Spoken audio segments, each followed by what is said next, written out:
식사가 끝나고 가족들이 하나둘 자리에서 일어났습니다. 남자들은 거실로 가서 텔레비전을 켰고 큰 며느리와 둘째 며느리는 소파에 앉아 스마트폰을 들여다봤습니다. 그리고 영희는 당연하다는 듯 설거지를 하러 부엌으로 갔습니다. 옥부는 그 뒷모습을 바라보며 한숨을 쉬었습니다. 이게 과연 정상적인 가족의 모습일까? 이게 화목한 집안의 풍경일까? 부엌으로 가려다가 거실에서 들려오는 대화 소리에 발걸음을 멈췄습니다. 근데 진짜 영희는 좀 답답하지 않아? 둘째 며느리의 목소리였습니다. 옥부는 숨을 죽이고 귀를 기울였습니다. 맞아. 뭔가 꽉 막힌 느낌이랄까. 말도 없고. 큰 며느리가 맞장구를 쳤습니다. 옥분의 주먹이 저절로 쥐어졌습니다. 영희가 말이 없는 건 할 말이 없어서가 아닙니다. 해봤자 소용없다는 걸 알기 때문입니다. 옥부는 그걸 이제야 깨달았습니다. 너무 늦게 깨달았습니다. 저녁 무렵이 되었습니다. 명절 하루가 거의 끝나가고 있었지만 옥분의 마음속 불편함은 오히려 더 커지고 있었습니다. 오후 내내 가족들의 모습을 지켜보면서 옥부는 점점 확신하게 되었습니다. 이 집안이 잘못되었다는 것을요. 영희가 여전히 설거지를 하고 있었습니다. 영희의 얼굴은 땀으로 범벅이 되어 있었고 앞치마는 물에 흠뻑 젖어 있었습니다. 손은 빨갛게 부어올라 있었고 어깨는 축 처져 있었습니다. 영희야, 옥분이 조심스럽게 불렀습니다. 영희가 고개를 돌렸습니다. 눈가에는 피로가 역력했지만 여전히 미소를 지으려 애쓰고 있었습니다. 네, 어머니. 힘들지 않니? 좀 쉬엄쉬엄 해라. 다른 사람들한테도 시키고. 영희가 고개를 저었습니다. 괜찮아요, 어머니. 제가 하는 게 더 빠르고 편해요. 그리고 다들 피곤하실 텐데 뭐. 그 말을 들으니 옥분의 가슴이 더 아팠습니다. 영희는 자신이 힘든 걸 표현하는 법조차 잊어버린 것 같았습니다. 아니, 애초에 표현할 권리가 없다고 생각하는 것 같았습니다.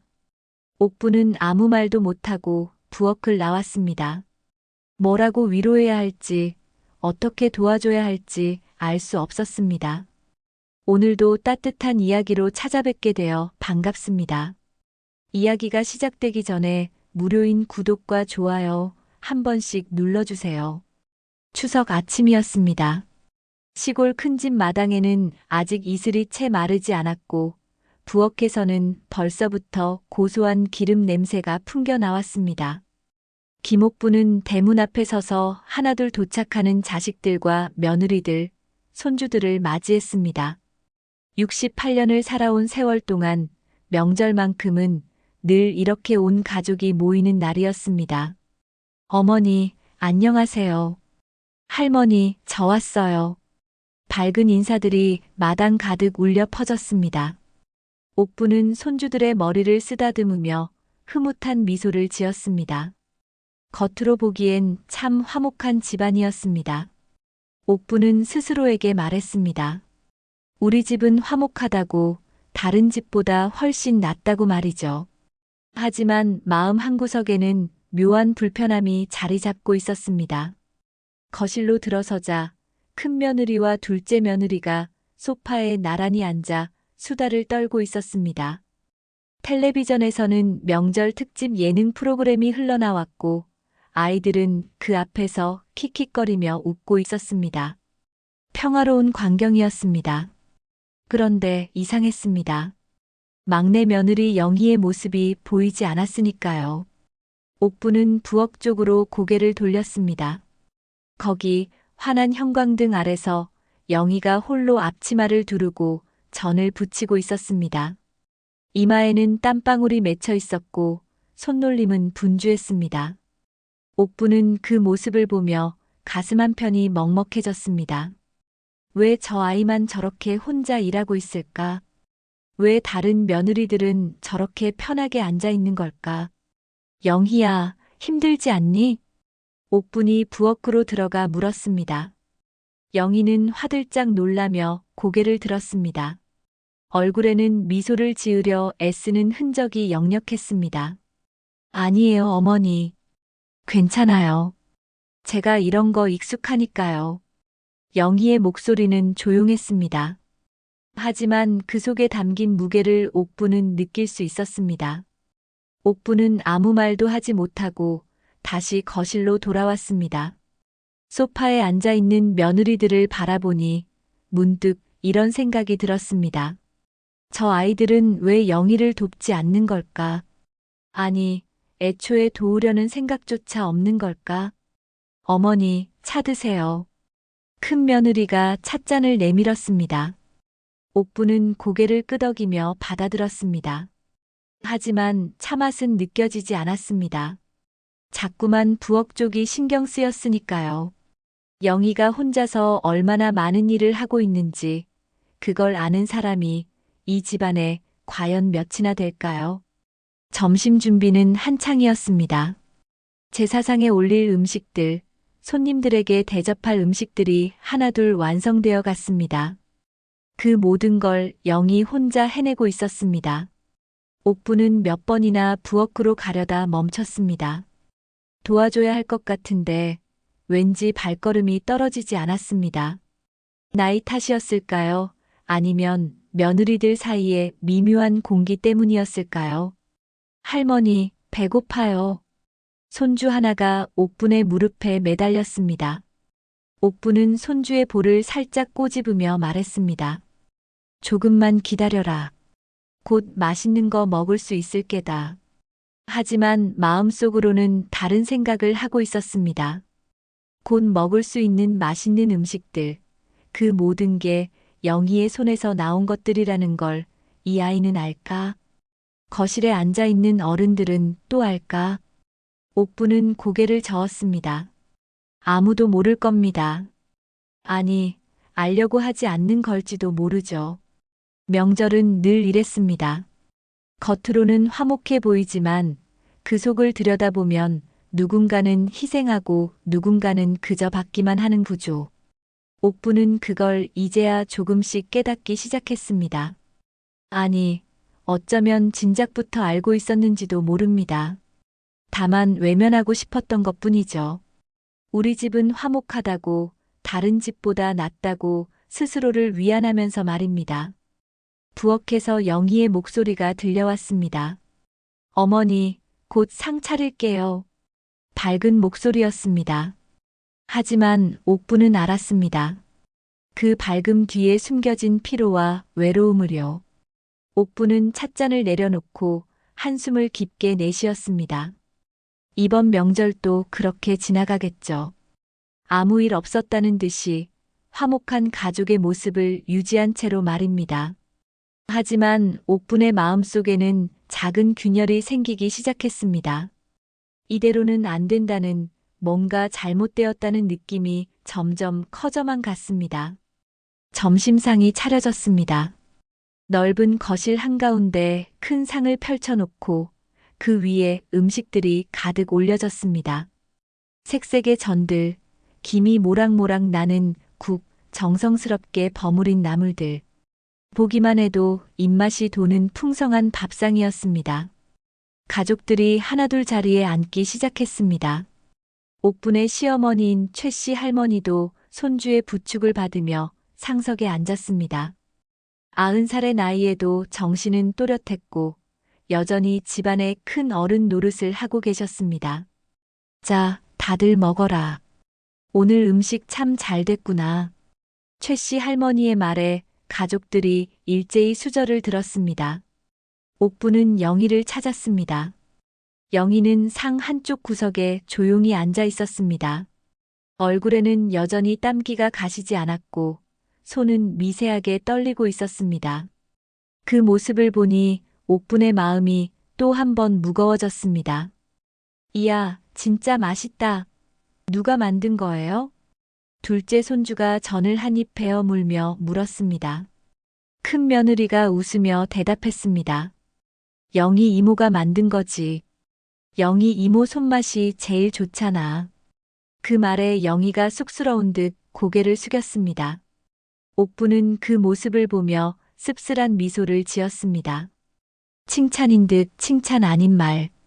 손맛이 좋다는 건 결국 부엌일을 도맡아 하라는 뜻이나 다름없었으니까요. 최 씨 할머니가 천천히 국을 떠먹다가 말했습니다. 우리 며느리들 중에는 영희가 제일 일꾼이지. 참 부지런하고 말도 없이 잘해. 순간 식탁의 공기가 미묘하게 변했습니다. 큰 며느리와 둘째 며느리가 서로 눈을 마주쳤습니다. 그 눈빛 속에는 뭔가 불편한 감정이 스쳐 지나갔습니다. 옥부는 그걸 놓치지 않았습니다. 최 씨 할머니의 칭찬이 오히려 영희를 더 곤란하게 만들고 있다는 걸 느꼈습니다. 둘째 며느리가 젓가락을 내려놓으며 말했습니다. 아휴, 뭐 맨날 부엌에만 있으면 뭐해요. 밖에서 돈은 못 벌잖아요. 그 말이 떨어지자마자 식탁이 순간 조용해졌습니다. 영희의 얼굴이 굳어졌습니다. 하지만 영희는 애써 웃음을 지으며 말했습니다. 맞아요, 언니. 저도 나가서 일하고 싶은데 집안일이 많아서요. 에이, 무슨 소리. 요즘 시대에 집안일만 하는 사람이 어디 있어. 우리는 다 일 나가잖아. 큰 며느리도 거들었습니다. 옥부는 그 말들을 듣고 있자니 화가 치밀어 올랐습니다. 영희가 집안일을 하는 건 누구 때문입니까? 다른 며느리들이 나가서 돈을 벌 수 있는 건 영희가 집을 지키고 있기 때문 아닙니까? 그런데 그걸 오히려 영희의 무능력으로 치부하다니요. 옥부는 막내 아들 민수를 바라봤습니다. 영희의 남편인 민수는 아무 말 없이 밥만 먹고 있었습니다.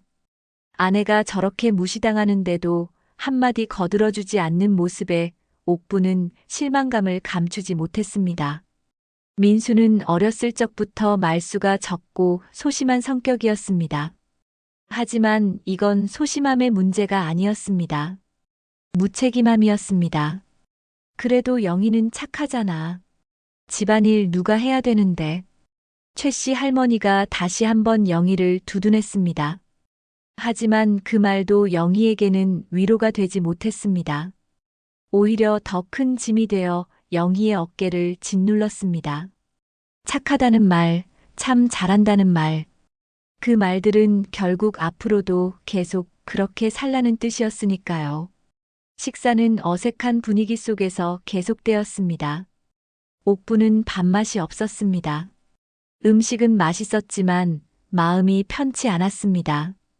영희만 바라보고 있자니 가슴이 답답했습니다. 저 아이는 지금 무슨 생각을 하고 있을까? 이 집안에서 살아가는 게 행복할까? 아니면 그저 참고 견디고 있는 것뿐일까? 식사가 끝나고 가족들이 하나둘 자리에서 일어났습니다. 남자들은 거실로 가서 텔레비전을 켰고 큰 며느리와 둘째 며느리는 소파에 앉아 스마트폰을 들여다봤습니다. 그리고 영희는 당연하다는 듯 설거지를 하러 부엌으로 갔습니다. 옥부는 그 뒷모습을 바라보며 한숨을 쉬었습니다. 이게 과연 정상적인 가족의 모습일까? 이게 화목한 집안의 풍경일까? 옥부는 천천히 자리에서 일어났습니다. 부엌으로 가려다가 거실에서 들려오는 대화 소리에 발걸음을 멈췄습니다. 근데 진짜 영희는 좀 답답하지 않아? 둘째 며느리의 목소리였습니다. 옥부는 숨을 죽이고 귀를 기울였습니다. 맞아. 뭔가 꽉 막힌 느낌이랄까. 말도 없고. 큰 며느리가 맞장구를 쳤습니다. 옥분의 주먹이 저절로 쥐어졌습니다. 영희가 말이 없는 건 할 말이 없어서가 아닙니다. 해봤자 소용없다는 걸 알기 때문입니다. 옥부는 그걸 이제야 깨달았습니다. 너무 늦게 깨달았습니다. 저녁 무렵이 되었습니다. 해가 서쪽으로 기울면서 마당에 그림자가 길게 드리웠습니다. 명절 하루가 거의 끝나가고 있었지만 옥분의 마음속 불편함은 오히려 더 커지고 있었습니다. 오후 내내 가족들의 모습을 지켜보면서 옥분은 점점 확신하게 되었습니다. 이 집안이 잘못되었다는 것을요. 옥부는 슬그머니 부엌으로 들어갔습니다.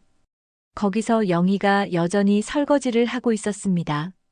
점심 식사 후 간식까지 차려냈으니 설거지할 그릇이 산더미처럼 쌓여 있었습니다. 영희의 얼굴은 땀으로 범벅이 되어 있었고 앞치마는 물에 흠뻑 젖어 있었습니다. 손은 빨갛게 부어올라 있었고 어깨는 축 처져 있었습니다. 영희야. 옥분이 조심스럽게 불렀습니다. 영희가 고개를 돌렸습니다.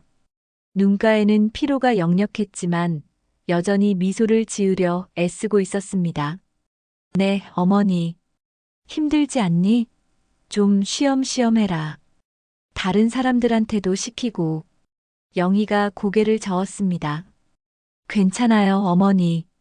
제가 하는 게 더 빠르고 편해요. 그리고 다들 피곤하실 텐데 뭐. 그 말을 들으니 옥분의 가슴이 더 아팠습니다. 영희는 자신이 힘든 걸 표현하는 법조차 잊어버린 것 같았습니다. 아니, 애초에 표현할 권리가 없다고 생각하는 것 같았습니다. 옥분은 아무 말도 못하고 부엌을 나왔습니다. 뭐라고 위로해야 할지, 어떻게 도와줘야 할지 알 수 없었습니다. 거실로 돌아오니 가족들이 모여 앉아 있었습니다. 옥부는 자연스럽게 소파 뒤편으로 걸어갔습니다. 그때 며느리들의 대화가 귀에 들어왔습니다. 엄마, 우리 제사는 이제 좀 간소화하면 안 될까요? 큰 며느리가 말했습니다. 옥부는 걸음을 멈추고 귀를 기울였습니다. 맞아요. 요즘 시대에 누가 이렇게까지 해요. 차례상도 대충 차리고 음식도 사다 놓으면 되잖아요. 둘째 며느리도 거들었습니다. 옥부는 눈살을 찌푸렸습니다. 제사를 간소화하자는 말 자체가 문제는 아니었습니다. 시대가 변하고 있으니 그럴 수도 있다고 생각했습니다. 하지만 문제는 그 말을 하는 태도였습니다. 자신들은 아무것도 하지 않으면서 영희에게만 모든 걸 떠넘기고 있다는 사실을 전혀 인식하지 못하고 있다는 점이었습니다. 그보다 중요한 게 있죠. 둘째 며느리가 목소리를 낮췄습니다. 옥부는 소파 뒤 구석에 몸을 숨기고 계속 들었습니다. 어머니가 돌아가시면 건물은 어떻게 나누실 건데요? 그 말에 거실이 순간 조용해졌습니다. 옥부는 숨이 막혔습니다. 재산 이야기. 아직 살아있는 자신의 재산을 벌써부터 나눠 가질 궁리를 하고 있다니요. 옥부는 분노보다는 슬픔이 먼저 밀려왔습니다. 그러게 말이야. 형님 집은 아들이 둘이고 우리는 하나잖아. 공평하게 나눠야지. 큰 며느리가 말했습니다. 옥부는 주먹을 꽉 쥐었습니다. 아들들은 뭐라고 대답할까? 옥부는 귀를 더 기울였습니다. 엄마, 그건 엄마가 정하실 일이지 우리가 왈가왈부할 일은 아니잖아. 큰아들이 말했습니다. 그나마 다행이라고 생각했는데 둘째 아들의 말이 이어졌습니다. 근데 솔직히 형님 쪽이 더 받는 게 맞는 거 아니에요? 형님이 장남이고 제사도 모실 거고. 옥부는 어이가 없었습니다. 제사를 모신다는 핑계로 더 많이 가져가겠다는 속셈이었습니다. 그렇다면 막내 아들 민수는 뭐라고 할까? 옥부는 긴장하며 기다렸습니다. 저는 상관없어요. 형님들이 알아서 하시면 돼요. 민수의 목소리는 힘이 없었습니다. 옥부는 실망했습니다. 자신의 몫도 제대로 주장하지 못하는 아들. 그러면서 아내에게는 모든 걸 떠넘기는 아들. 옥부는 자신이 키워온 아들들이 낯설게 느껴졌습니다. 그럼 영희 쪽은요? 큰 며느리가 물었습니다. 옥부는 귀를 더 쫑긋 세웠습니다. 영희는 뭐 특별히 기대할 것도 없잖아. 돈도 못 벌고 그냥 집에만 있는데. 둘째 며느리의 말에 옥부는 온몸에 소름이 돋았습니다. 영희를 그렇게 평가하다니요. 집안일을 도맡아 하고 모두를 뒷바라지하는 영희를 그렇게 무시하다니요. 재산 분할해서 영희는 빼는 게 나을 것 같아요. 어차피 기여한 것도 없고. 큰 며느리가 단호하게 말했습니다. 옥부는 더 이상 참을 수 없었습니다. 하지만 지금 나서서 뭐라고 해봤자 소용없을 거라는 걸 알았습니다. 며느리들은 자신들의 생각이 정당하다고 믿고 있었으니까요. 민수야, 넌 어떻게 생각하니? 큰아들이 동생에게 물었습니다. 옥부는 숨을 죽이고 기다렸습니다. 제발 민수가 아내를 지켜주기를 바랐습니다. 형님 말씀대로 하세요. 민수가 짧게 대답했습니다. 옥분의 가슴이 철렁 내려앉았습니다. 민수는 아내를 지키지 않았습니다. 아니, 지킬 생각조차 없었습니다. 옥부는 더 이상 듣고 있을 수 없어서 조용히 자리를 떠났습니다. 복도를 걷는 옥분의 발걸음은 무겁기만 했습니다. 부엌에서는 여전히 설거지하는 소리가 들려왔습니다. 영희는 지금도 혼자서 일하고 있었습니다. 가족들이 자기 재산을 나눠 갖겠다고 의논하는 동안에도 자신은 그 논의에서조차 배제당한 채로 말입니다. 옥부는 자신의 방으로 들어가 문을 닫았습니다. 창밖을 바라보니 어둠이 내리고 있었습니다. 명절의 밤이었지만 옥분의 마음속은 더 깊은 어둠으로 가득 차 있었습니다. 이제 무엇을 해야 할까? 어떻게 해야 이 잘못된 상황을 바로잡을 수 있을까? 옥부는 긴 시간 동안 창밖을 응시하며 생각에 잠겼습니다. 그날 밤 집안은 조용했습니다. 가족들은 각자의 방으로 들어가 쉬고 있었고 거실에는 희미한 불빛만 남아 있었습니다. 옥부는 잠을 이룰 수 없었습니다. 낮에 들었던 대화들이 머릿속에서 맴돌았습니다. 며느리들의 냉소 섞인 말투, 아들들의 무책임한 태도, 그리고 영희의 지친 얼굴. 모든 게 옥분을 괴롭혔습니다. 옥분은 조용히 방문을 열고 복도로 나왔습니다. 부엌 쪽에서 작은 불빛이 새어나오고 있었습니다. 누가 있을까 싶어 발소리를 죽이고 다가갔습니다. 부엌 문틈으로 안을 들여다보니 영희가 혼자 앉아 있었습니다. 내일 아침 식사 준비를 미리 해두려는지 채소를 다듬고 있었습니다. 이 밤늦은 시간에도 일을 하고 있다니요. 옥부는 문을 열고 들어갔습니다. 영희가 깜짝 놀라며 고개를 들었습니다. 어머니, 안 주무세요? 너는 왜 아직도 일하고 있니? 옥분의 목소리에는 걱정이 묻어났습니다. 영희는 손을 멈추고 미소를 지었습니다. 하지만 그 미소 뒤에는 말할 수 없는 피로가 숨어 있었습니다. 내일 아침에 바쁠 것 같아서요. 미리 준비해 두려고요. 영희야. 옥부는 영희 옆에 앉았습니다. 한참을 망설이다가 조심스럽게 물었습니다. 힘들지 않니? 진짜로 괜찮은 거니? 그 말에 영희의 손이 멈췄습니다. 잠시 침묵이 흘렀습니다. 영희는 천천히 고개를 들어 옥분을 바라봤습니다. 그 눈빛 속에는 참아온 세월의 무게가 담겨 있었습니다. 어머니, 영희의 목소리가 떨렸습니다. 괜찮습니다. 정말 괜찮아요.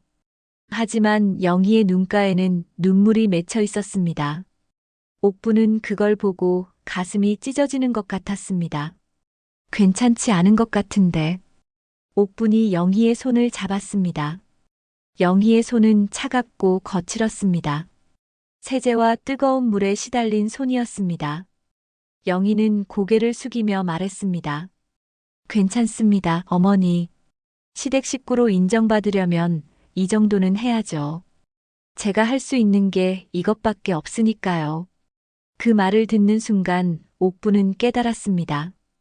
영희는 인정받고 싶어서 이 모든 걸 견디고 있었던 겁니다. 가족으로 받아들여지고 싶어서, 사랑받고 싶어서 스스로를 갈아넣고 있었던 겁니다. 하지만 정작 가족들은 영희의 희생을 당연하게 여기고 있었습니다. 영희야, 내가 할 수 있는 게 이것뿐이라니. 그게 무슨 소리니? 너는 이 집안의 기둥이야. 옥분의 목소리도 떨렸습니다. 영희는 고개를 저었습니다. 아니에요, 어머니. 저는 아무것도 아니에요. 돈도 못 벌고 밖에서 인정받는 것도 없고 그저 집안일이나 하는 사람이죠. 옥부는 말문이 막혔습니다. 영희가 스스로를 이렇게 낮게 평가하고 있다니요. 누가 영희에게 이런 생각을 심어준 걸까요? 옥부는 알았습니다. 바로 이 가족이었습니다. 며느리들의 무시, 아들들의 무관심, 그리고 자신의 방관이 영희를 이렇게 만든 겁니다. 미안하다, 영희야. 옥분이 영희의 손을 꽉 잡았습니다. 내가 너를 제대로 지켜주지 못했구나. 너 혼자 힘들게 만들었어. 영희는 눈물을 닦으며 고개를 저었습니다. 아니에요, 어머니. 어머니는 잘못하신 거 없어요. 제가 잘 못하는 거죠. 옥부는 더 이상 참을 수 없었습니다. 영희를 끌어안았습니다. 영희는 옥분의 품에서 조용히 울었습니다. 소리내어 울지도 못하고 그저 어깨만 떨리는 영희를 안고 있자니 옥분도 눈물이 흘러내렸습니다. 얼마나 시간이 흘렀을까요?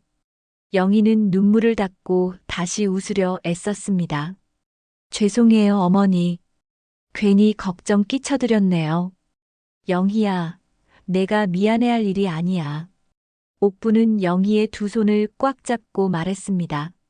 내가 뭔가 해줄게. 내가 너를 지켜줄 거야. 영희는 고개를 저었습니다. 어머니, 괜찮아요. 이대로도 괜찮아요. 하지만 옥부는 결심했습니다. 이대로는 안 된다고, 뭔가 바뀌어야 한다고 말입니다. 그때 복도에서 발소리가 들렸습니다. 옥분과 영희는 황급히 눈물을 닦았습니다. 민수가 부엌 문을 열고 들어왔습니다. 뭐해? 아직도 안 자? 민수는 영희에게만 물었습니다. 옥분이 있는 건 보지도 못한 듯 했습니다. 금방 들어갈게요. 영희가 조용히 대답했습니다. 민수는 냉장고에서 물을 꺼내 마시고는 아무 말 없이 나갔습니다.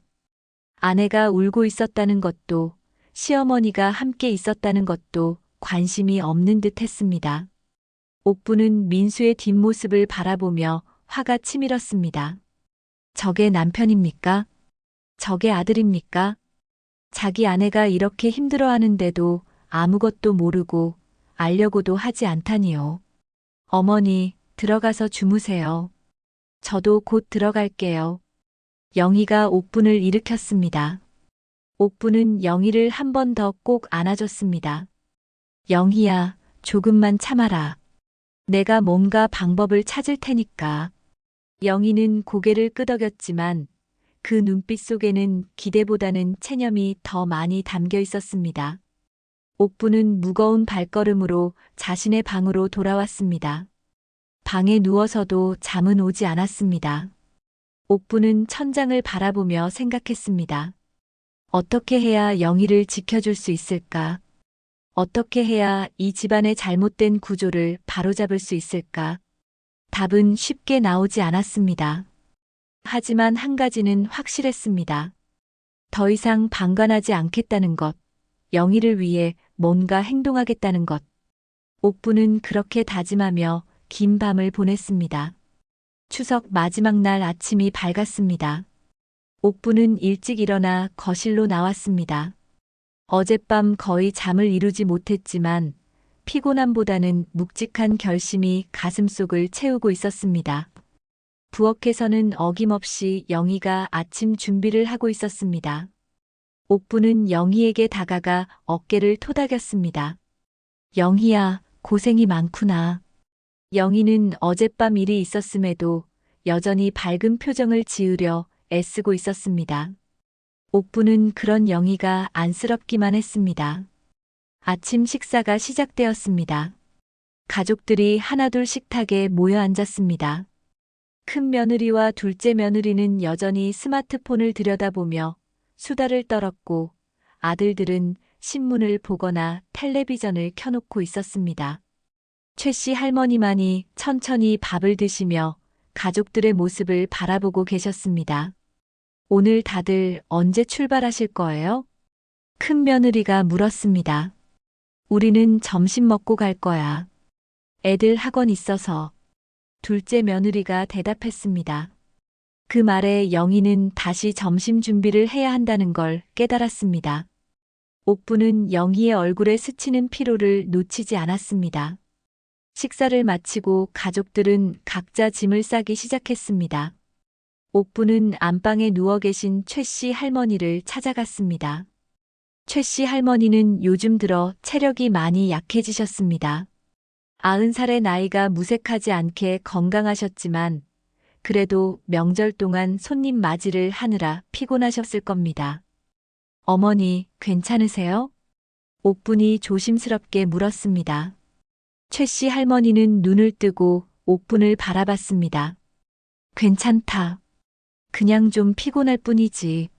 하지만 할머니의 얼굴색은 좋지 않았습니다. 창백했고 숨소리도 거칠었습니다. 옥부는 불안한 마음이 들었습니다. 어머니, 병원에 한번 다녀오시는 게 어때요? 아니다. 그냥 쉬면 나아질 거야. 괜히 호들갑 떨지 마라. 최 씨 할머니는 고집스럽게 거절했습니다. 옥부는 더 이상 권하지 못하고 방을 나왔습니다. 하지만 마음 한편이 무겁게 가라앉았습니다. 점심시간이 되었습니다. 영희가 또다시 음식을 준비했습니다. 가족들이 식탁에 둘러앉아 식사를 하는데 갑자기 안방에서 큰 소리가 들려왔습니다. 옥분이 황급히 달려가 보니 최 씨 할머니가 바닥에 쓰러져 계셨습니다. 어머니, 옥분의 비명에 가족들이 모두 안방으로 달려왔습니다. 최 씨 할머니는 의식이 없었고 얼굴은 더욱 창백해져 있었습니다. 큰아들이 재빨리 구급차를 불렀습니다. 빨리 병원으로 모셔야 돼요.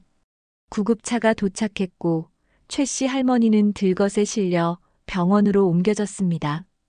옥분과 아들들, 며느리들이 모두 병원으로 향했습니다. 영희도 함께 따라갔습니다. 병원 응급실 앞은 아수라장이었습니다. 의사가 나와 설명했습니다. 최 씨 할머니는 심장에 문제가 생겼고 당분간 입원 치료가 필요하다고 했습니다. 다행히 생명에는 지장이 없지만 고령이시니 주의가 필요하다는 말도 덧붙였습니다. 면회는 한 분씩만 가능합니다. 의사의 말에 가족들은 서로를 쳐다봤습니다. 누가 먼저 들어갈 것인가를 두고 미묘한 눈치 싸움이 벌어졌습니다. 결국 옥분이 먼저 들어가기로 했습니다. 병실에 누워 계신 최 씨 할머니는 산소 호흡기를 끼고 계셨습니다. 옥분은 할머니의 손을 잡았습니다. 차가운 손이었습니다. 어머니, 괜찮으세요? 제가 여기 있어요. 최 씨 할머니는 천천히 눈을 떴습니다. 옥분을 보더니 희미하게 미소를 지었습니다. 옥분아, 미안하구나. 괜히 너 고생시키네. 무슨 말씀을 그렇게 하세요. 어서 쾌차하셔야죠. 옥분은 할머니의 손을 꽉 잡았습니다. 할머니는 잠시 숨을 고르다가 말했습니다. 옥분아, 우리 집안 잘 부탁한다. 영희 그 아이 잘 챙겨줘라. 착한 아이야. 그 말을 듣는 순간 옥분의 눈에서 눈물이 흘러내렸습니다. 할머니도 알고 계셨던 겁니다. 영희가 얼마나 힘들게 지내고 있는지, 가족들이 영희를 어떻게 대하는지 말입니다. 네, 어머니. 제가 영희를 지켜줄게요. 약속드릴게요. 할머니는 고개를 끄덕이고 다시 눈을 감았습니다. 옥부는 병실을 나와 대기실로 갔습니다. 거기서 가족들이 모여 있었습니다. 하지만 그들의 대화 내용은 할머니의 건강보다는 다른 것에 집중되어 있었습니다. 장례 준비는 어떻게 할 거예요? 큰 며느리가 물었습니다. 옥부는 귀를 의심했습니다. 아직 할머니가 돌아가신 것도 아닌데 벌써 장례 이야기를 하다니요. 일단 지켜봐야죠. 근데 비용은 어떻게 분담할 거예요? 둘째 며느리도 거들었습니다. 옥부는 화가 치밀었습니다. 돈 이야기만 하는 며느리들. 정작 할머니를 걱정하는 말은 한마디도 없었습니다. 우리는 사정이 안 좋아서 많이는 못 낼 것 같아요. 큰 며느리가 말했습니다. 둘째 며느리도 고개를 끄덕였습니다. 우리도 마찬가지예요. 애들 학원비에 집 대출도 있고. 옥부는 그 말을 듣고 있을 수 없었습니다. 할머니가 병실에 누워 계신데 가족들은 돈 계산이나 하고 있다니요. 옥부는 자리에서 일어나려는데 영희가 조용히 병실 쪽으로 걸어가는 모습이 보였습니다. 옥부는 영희를 따라갔습니다. 영희는 병실 문 앞에서 멈춰서서 유리창 너머로 할머니를 바라보고 있었습니다. 눈가에는 눈물이 맺혀 있었습니다.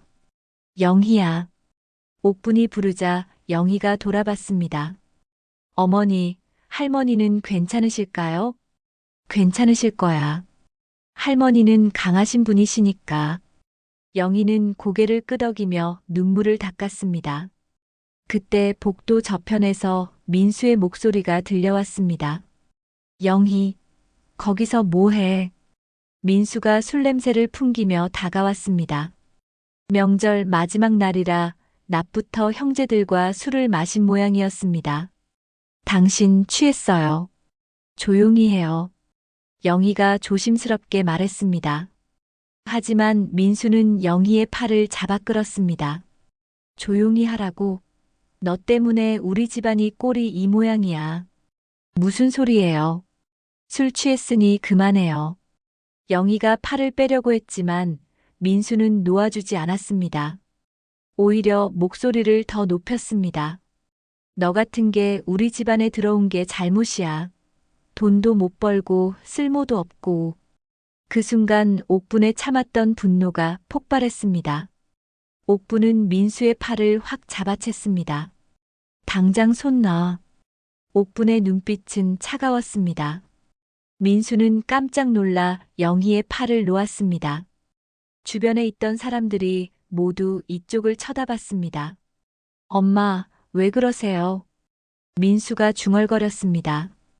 옥분은 민수를 노려보며 말했습니다. 너 지금 뭐 하는 거니? 내 아내한테. 엄마는 몰라요. 영희가 얼마나. 닥쳐.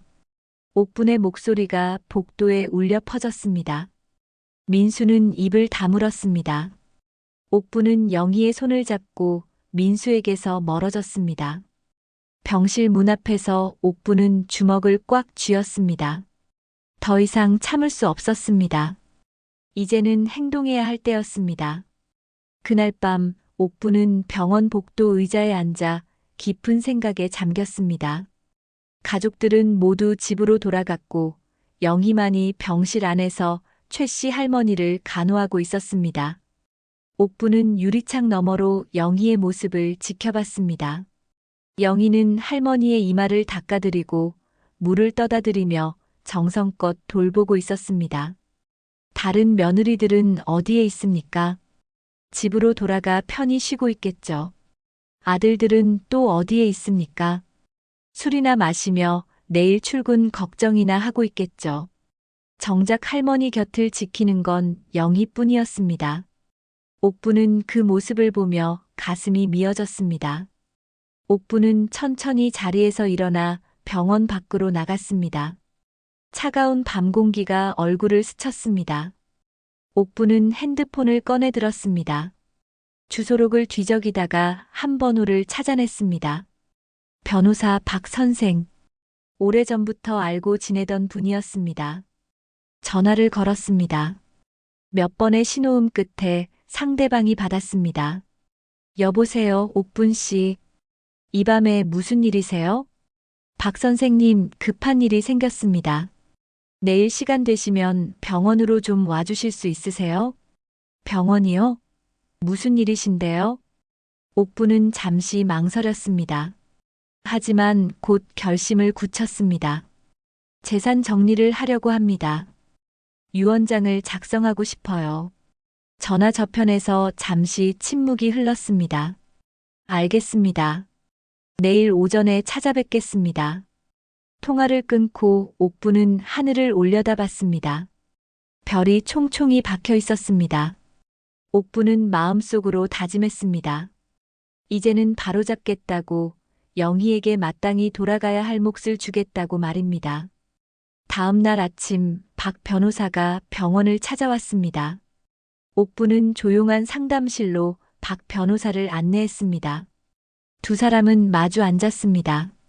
무슨 일로 급하게 유언장을 작성하시려는 건가요? 박 변호사가 물었습니다. 옥부는 천천히 입을 열었습니다. 제 막내 며느리 영희라는 아이가 있습니다. 그 아이가 우리 집안에서 가장 고생하고 있어요. 그런데 다른 가족들은 그 아이를 무시하고 함부로 대합니다. 심지어 재산 분배에서 빼버리려고까지 하더군요. 박 변호사는 고개를 끄덕이며 옥분의 말을 들었습니다. 그래서 제가 직접 나서려고 합니다. 제 재산 중 가장 큰 부분을 영희에게 남기고 싶어요. 그 아이가 마땅히 받아야 할 몫입니다. 그렇게 하시면 다른 가족들의 반발이 클 텐데요. 상관없습니다. 저는 제대로 된 결정을 내리고 싶을 뿐입니다. 박 변호사는 서류를 꺼내며 말했습니다. 알겠습니다. 그럼 구체적으로 어떻게 분배하실 건지 말씀해 주세요.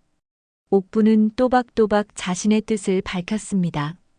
시내에 있는 건물의 지분 중 절반을 영희에게, 나머지를 다른 아들들에게 나눠주되 막내 아들 민수의 몫은 최소한으로 줄이겠다고 말했습니다. 그리고 예금과 주식도 영희에게 상당 부분 배분하겠다고 덧붙였습니다. 민수 씨는 아들이신데 몫을 줄이시는 이유가 있습니까? 민수는 제대로 된 남편 노릇을 하지 못했습니다. 아내를 지키지도 못하고 오히려 아내에게 상처를 주기만 했어요. 그런 아들에게 많은 재산을 물려줄 생각이 없습니다. 박 변호사는 서류에 옥분의 말을 기록했습니다. 한참 동안 서류 작성이 이어졌고 마침내 유언장이 완성되었습니다. 여기 서명하시면 됩니다. 옥부는 떨리는 손으로 펜을 잡았습니다. 서명하는 순간 돌이킬 수 없다는 걸 알았습니다. 하지만 주저하지 않았습니다. 또박또박 자신의 이름을 적어 내려갔습니다. 김옥분. 그 세 글자에 옥분의 모든 결심이 담겨 있었습니다. 이제 법적으로 효력이 있습니다. 가족들에게는 언제 알리실 건가요? 곧 알릴 겁니다. 오늘 저녁에 모두 모이면 그때 말하겠습니다. 박 변호사는 고개를 끄덕이고 자리에서 일어났습니다. 옥분 씨, 좋은 결정을 하신 것 같습니다. 영희 씨는 복 받으실 겁니다. 고맙습니다, 박 선생님. 박 변호사가 떠나고 옥부는 혼자 상담실에 남았습니다. 창밖을 바라보니 햇살이 따스하게 비치고 있었습니다. 옥부는 오랜만에 마음이 편안해지는 걸 느꼈습니다. 이제 영희를 지켜줄 수 있다는 안도감이었습니다. 병실로 돌아가니 영희가 여전히 할머니 곁을 지키고 있었습니다. 옥부는 영희의 어깨를 토닥였습니다. 영희야, 고생이 많구나. 아니에요, 어머니. 이 정도는 당연한 거죠. 영희의 목소리는 여전히 조용했습니다. 하지만 옥부는 알았습니다. 이제 곧 영희의 삶이 달라질 거라는 걸 말입니다. 저녁 무렵 가족들이 다시 병원으로 모였습니다. 옥분이 모두를 병원 로비로 불렀습니다. 큰아들, 둘째 아들, 민수, 그리고 며느리들까지 모두 모였습니다. 영희만 병실에 남아 할머니를 돌보고 있었습니다. 왜 갑자기 부르셨어요, 엄마? 큰아들이 물었습니다. 옥부는 가방에서 서류 봉투를 꺼냈습니다. 너희들에게 할 말이 있다. 옥분의 목소리는 단호했습니다. 가족들은 서로를 쳐다보며 불안한 눈빛을 교환했습니다. 이 서류는 내 유언장이다. 내가 죽으면 재산을 어떻게 나눌지 정해놨어. 유언장이요? 갑자기 왜요? 둘째 며느리가 물었습니다. 옥부는 서류를 테이블 위에 내려놓았습니다. 너희들이 어제 할머니가 쓰러지셨는데도 장례 비용이나 계산하는 걸 봤다. 그리고 영희를 재산 분배에서 빼려는 이야기도 들었어. 가족들의 얼굴이 굳어졌습니다. 옥부는 말을 이었습니다. 나는 그게 너무 화가 났다. 그래서 결심했어. 내 재산의 가장 큰 몫은 영희에게 줄 거야. 뭐라고요? 큰 며느리가 벌떡 일어났습니다. 다른 며느리들도 놀란 표정을 감추지 못했습니다. 말도 안 돼요. 영희가 뭘 했다고요? 둘째 며느리가 소리쳤습니다. 옥부는 차분하게 대답했습니다. 영희는 이 집안을 위해 가장 많이 희생했어. 너희들이 편하게 살 수 있었던 건 영희가 모든 걸 감당했기 때문이야. 엄마, 이건 너무하시는 거 아니에요? 민수가 입을 열었습니다. 옥부는 민수를 노려봤습니다. 너는 입 다물어라. 내 아내를 지키지도 못한 주제에 무슨 말을 하려고. 민수는 입을 다물었습니다.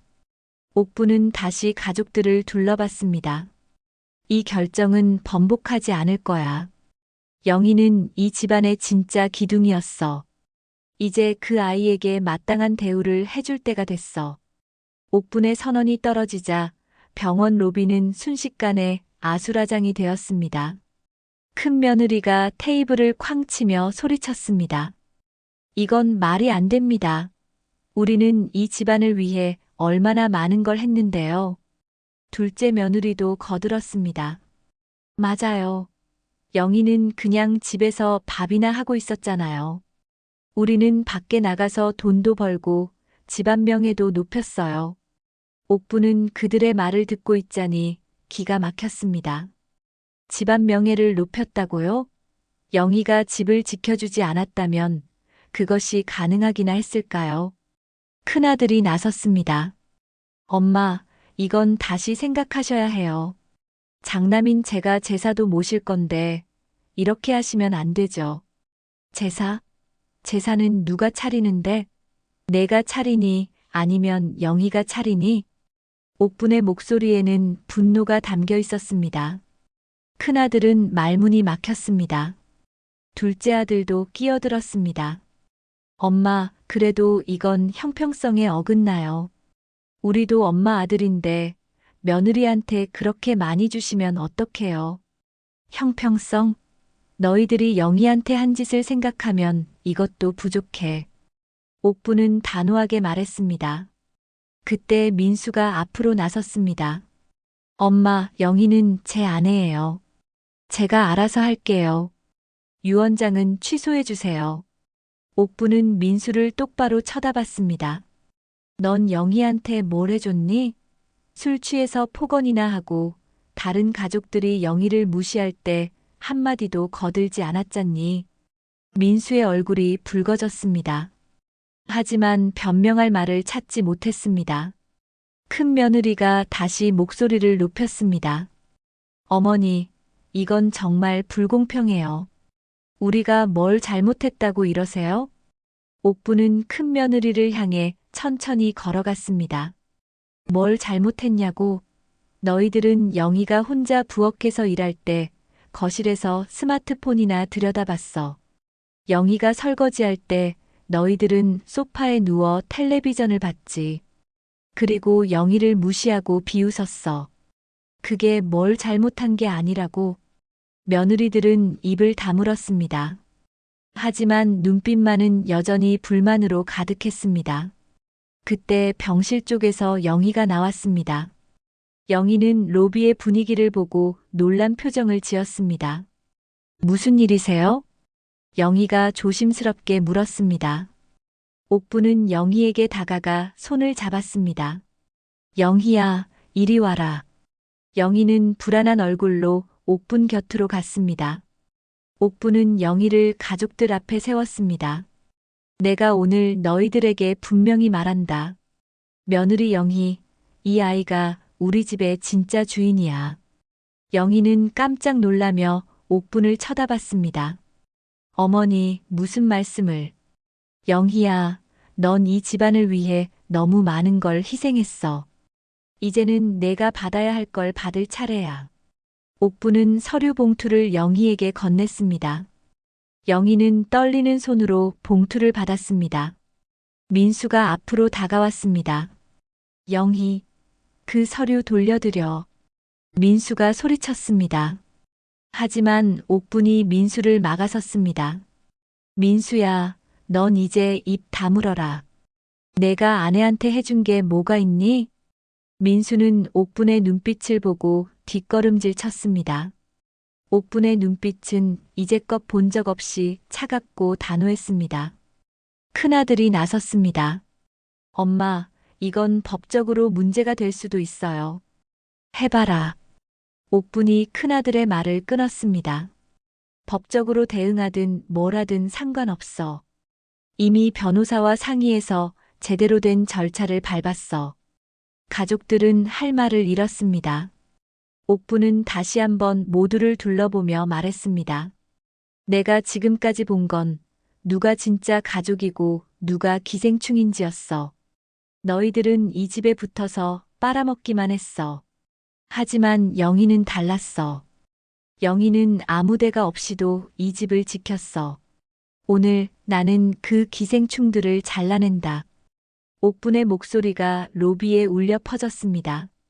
큰 며느리가 흥분해서 소리쳤습니다. 좋아요. 그렇게 하세요. 우리는 이제 이 집안하고 상관없을 거예요. 며느리들은 남편들의 손을 잡고 로비를 빠져나갔습니다. 아들들은 뒤를 돌아보며 망설였지만 결국 아내들을 따라 나갔습니다. 민수만 그 자리에 남아 있었습니다. 민수는 영희를 바라봤습니다. 영희, 우리 집에 가자. 하지만 영희는 고개를 저었습니다. 당신 혼자 가세요. 저는 할머니 간병하고 갈게요. 민수는 할 말을 잃고 망연자실한 표정으로 서 있었습니다. 옥분이 민수를 향해 말했습니다. 민수야, 넌 이제 내 인생을 내가 책임져라. 영희한테 기대지 말고. 민수는 아무 말도 하지 못하고 로비를 떠났습니다. 옥분과 영희만 남았습니다. 영희는 눈물을 흘리고 있었습니다. 어머니, 저 때문에 가족이 이렇게 된 거예요. 아니야, 영희야. 이건 내 잘못이 아니야. 이건 바로 잡아야 할 일이었어. 옥부는 영희의 눈물을 닦아주며 말했습니다. 몇 달이 흘렀습니다. 계절은 어느덧 겨울에서 봄으로 바뀌어 가고 있었습니다. 최 씨 할머니는 병원 치료 끝에 건강을 회복하셨고, 지금은 옥분과 영희가 함께 돌보는 작은 집에서 평온하게 지내고 계셨습니다. 영희는 옥분의 지원으로 동네 입구에 작은 반찬 가게를 열었습니다. 처음에는 걱정이 많았지만 영희의 정성스러운 손맛은 곧 입소문을 탔습니다. 동네 사람들이 하나둘 찾아왔고 이제는 단골 손님들로 가게가 북적였습니다. 영희 씨, 오늘도 김치 한 통만 주세요. 네, 잠깐만 기다리세요. 금방 담아드릴게요. 영희의 얼굴에는 예전과 달리 환한 미소가 가득했습니다. 더 이상 눈치 보지 않아도 되는 삶, 자신의 노력이 인정받는 삶. 영희는 그런 삶을 살고 있었습니다. 가게 문을 열고 옥분이 들어왔습니다. 손에는 따뜻한 커피 2잔이 들려 있었습니다. 영희야, 잠깐 쉬어라. 너무 무리하지 마. 어머니, 괜찮아요. 오늘은 손님이 많아서 기분이 좋아요. 영희는 커피를 받아들고 옥분과 함께 가게 한쪽에 앉았습니다. 창밖으로는 따스한 봄볕이 비치고 있었습니다. 영희야, 행복하니? 옥분이 물었습니다. 영희는 고개를 끄덕였습니다. 네, 어머니. 정말 행복해요. 이렇게 제 가게도 생기고 손님들한테 인정도 받고 꿈만 같아요. 영희의 눈가에 눈물이 맺혔습니다. 하지만 그건 슬픔의 눈물이 아니었습니다. 감사와 기쁨의 눈물이었습니다. 어머니, 정말 고맙습니다. 어머니가 아니었으면 저는 아직도. 됐어, 영희야. 이건 내가 받아 마땅한 거야. 내가 열심히 살았으니까 이런 결과가 온 거야. 옥부는 영희의 손을 꽉 잡았습니다. 그 손은 이제 예전처럼 거칠지 않았습니다. 여전히 일하는 손이었지만 행복한 손이었습니다. 그때 가게 문이 열리며 한 남자가 들어왔습니다. 민수였습니다. 민수는 몇 달 만에 처음 영희를 찾아온 것이었습니다.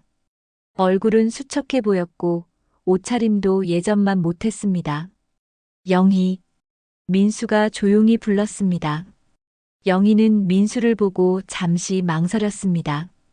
옥부는 자리에서 일어났습니다. 나는 밖에 나가 있을게. 천천히 이야기해라. 옥분이 가게를 나가자 민수와 영희만 남았습니다. 침묵이 흘렀습니다. 민수가 먼저 입을 열었습니다. 미안해, 영희. 내가 정말 잘못했어. 민수의 목소리는 떨리고 있었습니다. 당신한테 너무 못되게 굴었어. 지켜주지도 못하고 오히려 상처만 줬어. 정말 미안해. 영희는 민수를 바라봤습니다. 예전 같았으면 눈물을 흘리며 용서했을지도 모릅니다. 하지만 지금의 영희는 달랐습니다. 고마워요, 사과해줘서. 하지만 저는 이제 제 삶을 살고 싶어요. 민수는 고개를 숙였습니다. 그래, 내 말이 맞아. 나는 자격이 없어. 그냥 내가 행복하게 사는 모습을 보고 싶었어. 민수는 더 이상 말하지 않고 가게를 나갔습니다. 영희는 민수의 뒷모습을 바라보며 깊은 숨을 내쉬었습니다. 미련은 남았지만 후회는 없었습니다. 저녁 무렵 영희는 가게 문을 닫고 옥분과 함께 집으로 돌아갔습니다. 집에서는 최 씨 할머니가 소파에 앉아 텔레비전을 보고 계셨습니다. 할머니, 저희 왔어요. 영희가 밝게 인사했습니다. 최 씨 할머니는 미소를 지으며 손짓했습니다. 영희야, 오늘 장사 잘 됐니? 네, 할머니. 오늘도 손님이 많았어요. 세 사람은 함께 저녁 식사를 했습니다. 예전처럼 거창한 상차림은 아니었지만 따뜻한 밥과 간단한 반찬들이 놓인 소박한 밥상이었습니다. 하지만 그 밥상 위에는 진정한 가족의 정이 담겨 있었습니다. 식사를 마치고 옥부는 오래된 사진첩을 꺼냈습니다. 가족 사진들이 가득한 앨범이었습니다. 옥부는 사진들을 넘기다가 한 장에서 멈췄습니다. 작년 추석 때 찍은 가족 사진이었습니다. 모두가 함께 웃고 있는 사진. 하지만 그 웃음 뒤에 숨겨진 아픔을 이제는 알고 있었습니다. 영희야. 옥분이 사진을 가리키며 말했습니다. 이 사진 속에서 진짜 웃고 있는 사람은 아무도 없었어. 다들 겉으로만 웃었을 뿐이지. 영희는 사진을 바라보며 고개를 끄덕였습니다. 맞아요, 어머니. 저도 그때는 진짜 웃지 못했어요. 옥부는 사진첩을 덮고 영희를 바라봤습니다. 하지만 이제는 다르잖니. 이제는 진짜 웃을 수 있잖아. 영희는 환하게 미소 지었습니다. 그 미소에는 거짓이 없었습니다. 진심에서 우러나온 행복한 미소였습니다. 네, 어머니. 이제는 진짜 행복해요. 옥부는 영희를 꼭 안아줬습니다. 최 씨 할머니도 두 사람의 모습을 보며 흐뭇하게 웃으셨습니다. 창밖으로는 봄꽃이 피어나고 있었습니다. 겨울의 추위를 견디고 피어난 꽃들처럼 영희의 삶에도 새로운 봄이 찾아온 것이었습니다. 한때 무너졌던 집안은 새로운 질서로 재편되었고 진정한 가족의 의미가 드러났습니다. 옥부는 창밖을 바라보며 속으로 다짐했습니다. 천벌이 아니라 새 시작을 내가 만들었다고.